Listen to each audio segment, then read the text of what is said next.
नमस्कार मित्रांनो, शेतकरी आणि टेक्नॉलॉजी आपल्या यूट्यूब चॅनलमध्ये स्वागत आहे. मित्रांनो, आपण ट्रीटमेंट घरच्या घरी का शिकलं पाहिजे.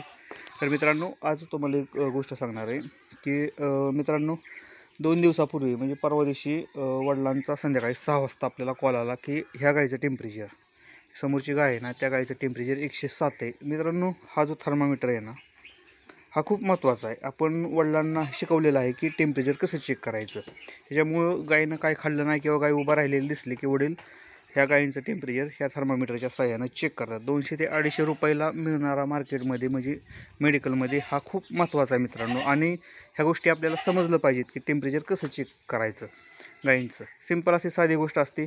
टेम्परेचर दाखवलं मित्रांनो 107. 8 वाजता मी घरी आलो. 6 वाजता टेम्परेचर 107 दाखवलं. 8 वाजता मी घरी आलो मित्रांनो. घरी आल्यानंतर आपण ट्रीटमेंट केली गायीवरती, कारण गायीचं ऑलरेडी टेम्परेचर होतं आणि गायीला हात लावला तरी गायीचं अंग पूर्णपणे गरम लागत होतं. ट्रीटमेंट केली संध्याकाळी 8 वाजता. 8 वाजता आपण एनरो, मेलोनिक्स प्लस आणि कॅडेस्टिन अशी 3 औषधं मित्रांनो दिली. तर आपण जर त्या टायमिंगला डॉक्टरांना बोलवलं असतं तर मित्रांनो तुम्हाला सांगतो कमीत कमी 450 ते 500 रुपये ही डॉक्टरांची फी आहे नॉर्मल ट्रीटमेंटसाठी. ह्या ट्रीटमेंटसाठी डॉक्टरांची फी आहे 450 ते 500 रुपये. मित्रांनो, आपण ट्रीटमेंट केली. दुसऱ्या दिवशी सकाळी टेम्परेचर गायचं 103 आलं. संध्याकाळी परत 104 वरती गाय गेली मित्रांनो. आता असं का झालं. गायचं टेम्परेचर कमी जास्त होत होतं म्हणून संध्याकाळी परत रिपीट एकदा तेच ट्रीटमेंट केली जे आदल्या दिवशी आपण केली होती, एनरो, मेलोनिक प्लस आणि कॅडेस्टिन. मित्रांनो, दुसऱ्या दिवशी सकाळी आपण 2 दिवसानंतर सकाळी टेम्परेचर चेक केलं आणि टेम्परेचर दाखवलं ह्या गाईचं परत एकदा 104. आता असं का झालं होतं मित्रांनो, कारण आपण काय केलं होतं की वैरणीत थोडा बदल केला होता. 4 दिवसापूर्वी जी आपली मका आहे, ओली मका, ही आपण वापरायला चालू केली होती. आणि दुसरी गोष्ट म्हणजे 4 दिवसापूर्वी आपण गाईच्या पिशवीमध्ये औषध सोडून घेतलं होतं, लिक्झनायू. त्याचा व्हिडिओ पण मी टाकलेला आहे की लिक्झनायू आपण ह्या गायीला सोडलं होतं. आणि तिसरी गोष्ट म्हणजे की गायीला थोडंसं गुचिड होतं. नॉर्मली बारीक येण झाली होती गोचिडाची आणि गायीला गुचिड होतं. त्याच्यामुळं त्या 3पैकी एक आपल्याला डिसिजन होतं की गायीला नक्की मॅटर काय झाला आहे. म्हणून दुसऱ्या दिवशी आपण कोणताही विचार न करता आपण गायीचं ब्लड सॅम्पल कलेक्ट केलं सकाळी 8 वाजता आणि 9 वाजता आपण लॅबमध्ये चेक करायला घेऊन गेलो. तर लॅबचा रिझल्ट 11 वाजता आला की थॅलेरिसिस पॉझिटिव्ह मित्रांनो. कारण कॉमन गोष्ट होती. कारण एक म्हणजे काय होतं की गायीनं नॉर्मली अशी आत्ताची अशी थोडीशी पातळ संडास आहे, ह्यापेक्षा थोडीशी पातळ संडास केली होती की असू शकतं की गायीचं पोट वगैरे फुगलं असेल, त्यामुळे टेम्परेचर वाढण्याची शक्यता आहे.